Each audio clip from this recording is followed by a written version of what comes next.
Hi all, അസ്സലാമു അലൈക്കും. Welcome back to Silnas kitchen. ഇന്നത്തെ റെസിപ്പി ഭയങ്കര ഒരു വെറൈറ്റി ടേസ്റ്റി ആയിട്ടുള്ള ഒരു അടിപൊളി ഈവനിങ് സ്നാക്സിൻ്റെ റെസിപ്പിയാണ്. മുട്ട വെച്ചിട്ടാണ് നമ്മൾ ഇന്നത്തെ ഈ ഒരു പലഹാരം തയ്യാറാക്കി എടുത്തിട്ടുള്ളത്. മുട്ടപ്പൊതി എന്ന് പറയാം. അത്രയും നല്ല ടേസ്റ്റി ആയിട്ടുള്ള ഒരു വെറൈറ്റി ആയിട്ടുള്ള ഒരു അടിപൊളി പലഹാരമാണ്.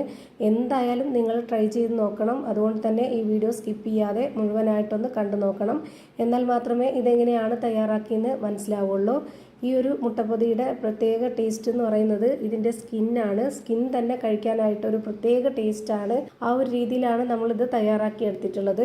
റെസിപ്പിയിലോട്ട് കിടക്കുന്നതിന് മുമ്പായി സിൽനാസ് കിച്ചൺ ചാനൽ ആദ്യമായിട്ട് കാണുന്നവരാണെങ്കിൽ പ്ലീസ് ഒന്ന് സബ്സ്ക്രൈബ് ചെയ്തേക്കണേ. ഒപ്പം തന്നെ ഈ വീഡിയോസ് നിങ്ങൾക്ക് ഇഷ്ടപ്പെടുകയാണെങ്കിൽ ഒരു ലൈക്ക് ചെയ്ത് ഷെയർ ചെയ്ത് സപ്പോർട്ട് ചെയ്യാനും മറക്കരുത്. ഇനി നമുക്ക് ഇതെങ്ങനെയാണ് തയ്യാറാക്കുന്നതെന്ന് നോക്കാം. അതിനായിട്ട് ഞാനിവിടെ ആദ്യം തന്നെ മാവാണ് സെറ്റാക്കി എടുക്കുന്നത്. 250 ml കപ്പിൻ്റെ അളവിൽ 1.5 കപ്പ് മൈദ മാവാണ് ഇതുപോലെ ഒരു പാത്രത്തിലേക്ക് ഇട്ട് കൊടുക്കുന്നത്. ഗോതമ്പ് മാവിൽ വേണമെങ്കിലും ചെയ്തെടുക്കാം. ഗോതമ്പ് മാവിനേക്കാളും ടേസ്റ്റും അതുപോലെ തന്നെ നല്ല പെർഫെക്റ്റ് ആയിട്ട് കിട്ടുന്നതും ഈ ഒരു മൈദ മാവിലാണ്. അതുകൊണ്ടാണ് ഞാൻ മൈദ മാവ് എടുത്തിട്ടുള്ളത്. ഇനി ഈ മാവൊന്ന് സോഫ്റ്റായി കിട്ടാൻ വേണ്ടിയിട്ട് ഒരു നുള്ള് സോഡാപ്പൊടിയും ആവശ്യത്തിനുള്ള ഉപ്പും ഇട്ട് കൊടുത്തിട്ടുണ്ട്. പിന്നെ ഇതിലേക്ക് 250 ml കപ്പിൻ്റെ അളവിൽ 1 കപ്പ് വെള്ളം എടുത്തിട്ട് അത് മുഴുവനായിട്ടും ഒഴിച്ചു കൊടുത്തിട്ടില്ല. ഒരു പകുതി ഭാഗം മാത്രം ആദ്യം ഒഴിച്ചു കൊടുത്തു. എന്നിട്ട് ഇത് നന്നായിട്ടൊന്ന് യോജിപ്പിച്ചെടുക്കുന്നുണ്ട്. ഇപ്പോൾ ഇതിലേക്ക് കുറച്ചുകൂടി വെള്ളം ആവശ്യം വന്നിട്ടുണ്ട്. അപ്പോൾ ഞാൻ ആ ഒരു അരക്കപ്പ് അളവിൽ നിന്ന് കുറച്ചുകൂടെ ഒഴിച്ചു കൊടുക്കുന്നുണ്ട്. ഒന്നിച്ച് ഒഴിച്ചു കൊടുത്തു കഴിഞ്ഞാൽ പരുവം തെറ്റിപ്പോവും. അതുകൊണ്ടാണ് ഇതുപോലെ ഘട്ടം ഘട്ടമായിട്ട് ഒഴിച്ചു കൊടുത്തിട്ടുള്ളത്.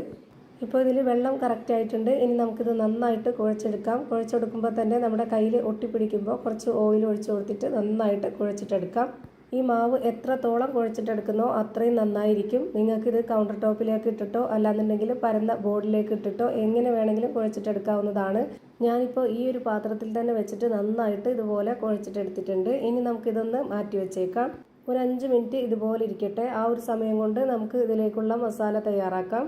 അതിനുവേണ്ടി ഞാനിവിടെ സ്റ്റവിലേക്ക് ഒരു പാൻ വെച്ച് കൊടുത്തിട്ട് ഓയിൽ ഒഴിച്ചു കൊടുത്തതിന് ശേഷം ഒരു 2 സബോള ചെറുതായിട്ട് കട്ട് ചെയ്തത് ഇതിലേക്ക് ഇട്ട് കൊടുത്തിട്ടുണ്ട്. ലോ ഫ്ലെയിമിൽ ഇട്ട് കൊടുത്തിട്ട് ഇത് നന്നായിട്ടൊന്ന് വഴറ്റിയെടുക്കണം.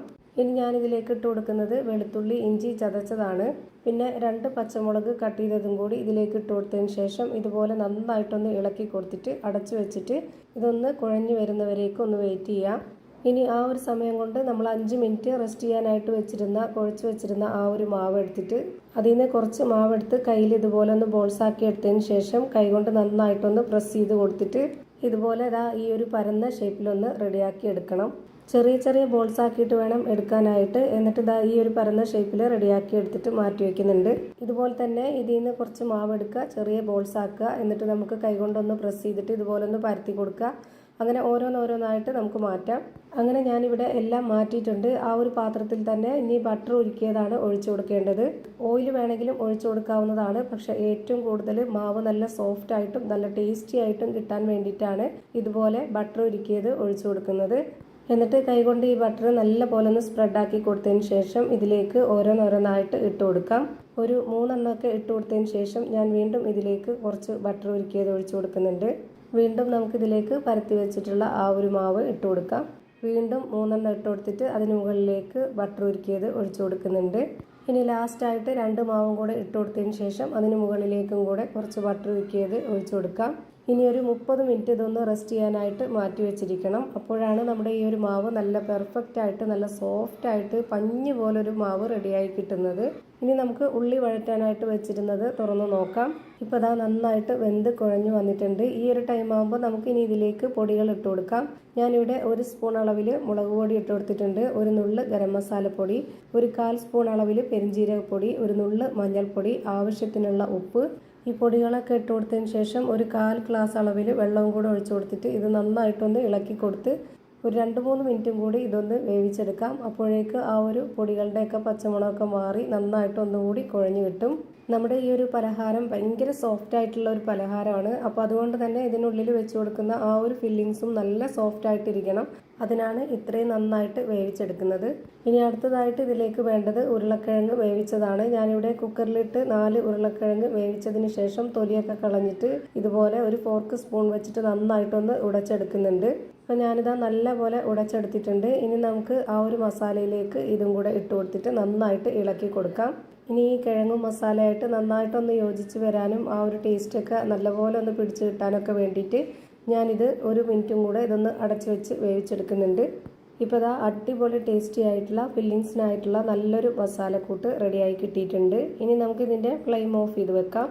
ഇനി നമുക്ക് 30 മിനിറ്റ് റെസ്റ്റ് ചെയ്യാനായിട്ട് വെച്ചിരുന്ന ആ ഒരു മാവ് എന്തായെന്ന് നോക്കാം. ഈ മാവ് എത്രത്തോളം സോഫ്റ്റ് ആയിട്ടുണ്ട് എന്നുള്ളത് നമ്മൾ ഇതുപോലെ മാവ് എടുത്ത് നോക്കുമ്പോൾ തന്നെ അറിയാൻ പറ്റും. നന്നായിട്ട് വലിഞ്ഞു വരും, അത്രയും സോഫ്റ്റ് ആയിട്ടിരിക്കുകയാണ്. ഈ മാവ് നമ്മളൊരു കൗണ്ടർ ടോപ്പിലേക്ക് ഇട്ട് കൊടുക്കാം. ആ ഒരു ബട്ടറോട് കൂടി തന്നെ നമ്മൾ ഇട്ട് കൊടുത്തിട്ട് കൈ വെച്ചിട്ട് ഇതുപോലെ ഒന്ന് പരത്തണം. നല്ല നൈസായിട്ടിരിക്കുകയാണ്, പൊട്ടിപ്പോവാനൊക്കെ സാധ്യതയുണ്ട്. അതൊന്നും പ്രശ്നമില്ല. ഈ ഒരു സ്നാക്സിന് പ്രത്യേകിച്ച് ഷേപ്പോ ആകൃതിയോ ഒന്നും തന്നെ ഇല്ല. അതുകൊണ്ടാണ് ഇതിനെ മുട്ടപ്പൊതി എന്ന് പറയുന്നത്. നമ്മൾ എത്രത്തോളം മാവ് നല്ല സോഫ്റ്റ് ആക്കുന്നോ അത്രയും സോഫ്റ്റ് ആക്കി എടുക്കുക എന്നുള്ളത് മാത്രമാണ്. ഇനി റെഡിയാക്കി വെച്ചിട്ടുള്ള ആ ഒരു മസാലയിൽ നിന്ന് ഇതിലേക്ക് കുറച്ച് വെച്ച് കൊടുത്തതിന് ശേഷം അതും കൈ വെച്ചിട്ട് നന്നായിട്ടൊന്ന് പരത്തി കൊടുക്കുക. എന്നിട്ട് ഒരു മുട്ട പുഴുങ്ങിയത് എടുത്തിട്ട് അതിൻ്റെ പകുതിയാക്കിയതിന് ശേഷം ആ ഒരു പകുതി ഇതിലേക്ക് വെച്ച് കൊടുത്തിട്ട് ഇതുപോലെ ആ മാവ് ചുറ്റിനും നന്നായിട്ടൊന്ന് പൊതിഞ്ഞെടുക്കുക. പൊതിഞ്ഞെടുത്തതിന് ശേഷം അതിൻ്റെ ഒരറ്റ ഭാഗം ഇതുപോലെ മുകളിലേക്ക് വെച്ച് കൊടുത്തിട്ട് കൈ വെച്ചതുപോലെ ഒന്ന് ബോൾസാക്കി എടുത്തതിന് ശേഷം വീണ്ടും കൈ കൊണ്ടൊന്ന് പരത്തി ഇതുപോലെ ഒന്ന് ഒതുക്കി കൊടുത്തിട്ട് കൈ കൊണ്ട് തന്നെ ഇതുപോലെ ഒന്ന് പ്രസ് ചെയ്ത് കൊടുക്കുമ്പോഴേക്ക് നമ്മുടെ അടിപൊളി ഒരു മുട്ടപ്പൊതി റെഡിയായി കിട്ടി. ഇനി ഇവിടെ ഒരെണ്ണം കൂടെ ചെയ്ത് കാണിച്ചു തരാം. ആ ഒരു ബട്ടറോട് കൂടി തന്നെ മാവ് ഇവിടെ കൗണ്ടർ ടോപ്പിലേക്ക് ഇട്ട് കൊടുത്തതിന് ശേഷം കൈ വെച്ച് നന്നായിട്ടൊന്ന് പരത്തിയെടുത്തിട്ട് അതിനുള്ളിലേക്ക് വെച്ച് കൊടുക്കാനുള്ള ആ ഒരു ഫില്ലിങ്സും കൂടെ വെച്ച് കൊടുത്തതിന് ശേഷം അതും ഒന്ന് പരത്തി കൊടുത്തിട്ട് പകുതി മുട്ട വെച്ച് കൊടുത്തതിന് ശേഷം ഒന്ന് മാവ് പൊതിഞ്ഞെടുക്കുക. എന്നിട്ട് കൈ കൊണ്ട് ഇതുപോലെ ഒന്ന് ഒതുക്കി കൊടുത്തതിന് ശേഷം ഒന്നുകൂടെ ഒന്ന് പ്രസ് ചെയ്ത് കൊടുക്കണം കൈ വെച്ചിട്ട്. ഉള്ളിലുള്ള ആ ഒരു മസാല വരെ പുറത്തോട്ട് കാണാൻ പറ്റും ആ ഒരു മാവിന് പുറത്തൂടെ. അത്രയും നൈസായിട്ടാണ് നമ്മുടെ മാവ് റെഡിയായി കിട്ടിയിട്ടുള്ളത്. ഇതേപോലെ തന്നെ എല്ലാ മാവിലും ചെയ്തെടുത്തതിന് ശേഷം ഒന്ന് ഫ്രൈ ചെയ്തെടുക്കുന്നുണ്ട്. അതിനായി ഞാനിവിടെ ഒരു പാൻ സ്റ്റൗവിലേക്ക് വെച്ചിട്ട് ഫ്ലെയിം ഓണാക്കി കൊടുത്തതിന് ശേഷം അതിലേക്ക് എണ്ണ ഒഴിച്ചു കൊടുത്തിട്ടുണ്ട്. എണ്ണ നന്നായിട്ടൊന്ന് ചൂടായിട്ട് വരുമ്പോൾ ഒരു മീഡിയം ഫ്ലെയിമിൽ ഇട്ട് കൊടുത്തിട്ട് വേണം ഇത് ഓരോന്നോരോന്നായിട്ട് ഇട്ട് കൊടുക്കാം. ആ ഒരു ഫ്ലെയിമിൽ തന്നെ ഇട്ട് കൊടുത്തിട്ട് ഇത് മുഴുവനായിട്ടും വേവിച്ചെടുക്കണം, എങ്കിലേ എല്ലാം ഒരുപോലെ വെന്ത് കിട്ടുള്ളൂ. അതുപോലെ ഇത് ഫ്രൈ ചെയ്തെടുക്കാനായിട്ട് താഴത്തെ ഭാഗം മാത്രം മുങ്ങി നിൽക്കുന്ന രീതിയിൽ മാത്രമേ എണ്ണ ഒഴിച്ചു കൊടുക്കാവുള്ളൂ. ഇത് ഫുള്ളായിട്ട് മുങ്ങി കിടക്കുന്ന രീതിയിൽ എണ്ണ ഒഴിച്ചു കൊടുത്തു കഴിഞ്ഞാൽ ഇത് പൊട്ടി ഉള്ളിലുള്ള ഫില്ലിങ്സ് എല്ലാം പുറത്തു പോകും. ഇപ്പോൾ ഞാനിതെല്ലാം തിരിച്ചും മറിച്ചൊക്കെ ഇട്ട് കൊടുത്തിട്ട് നന്നായിട്ട് ഫ്രൈ ആക്കി എടുത്തിട്ടുണ്ട്. ഇനി നമുക്ക് ഓരോന്നോരോന്നായിട്ട് എടുത്തു മാറ്റാം. ഇതിൻ്റെയൊക്കെ ആ ഒരു സ്കിൻ ഭാഗം കാണുമ്പോൾ തന്നെ നിങ്ങൾക്ക് മനസ്സിലാവുന്നുണ്ടാവും എത്രത്തോളം നല്ല സോഫ്റ്റ് ആയിട്ടാണ് നമുക്ക് ഈ പലഹാരം റെഡിയായി കിട്ടിയിട്ടുള്ളതെന്ന്. ഇതുപോലെ തന്നെ എല്ലാം ഫ്രൈ ചെയ്ത് ഞാനൊരു പാത്രത്തിലേക്ക് മാറ്റിയിട്ടുണ്ട്. അപ്പോൾ ഇതാ നമ്മുടെ അടിപൊളി ടേസ്റ്റി ആയിട്ടുള്ള ഒരു വെറൈറ്റി ആയിട്ടുള്ള ഒരു അടിപൊളി മുട്ടപ്പൊതി റെസിപ്പി റെഡിയായി കിട്ടിയിട്ടുണ്ട്.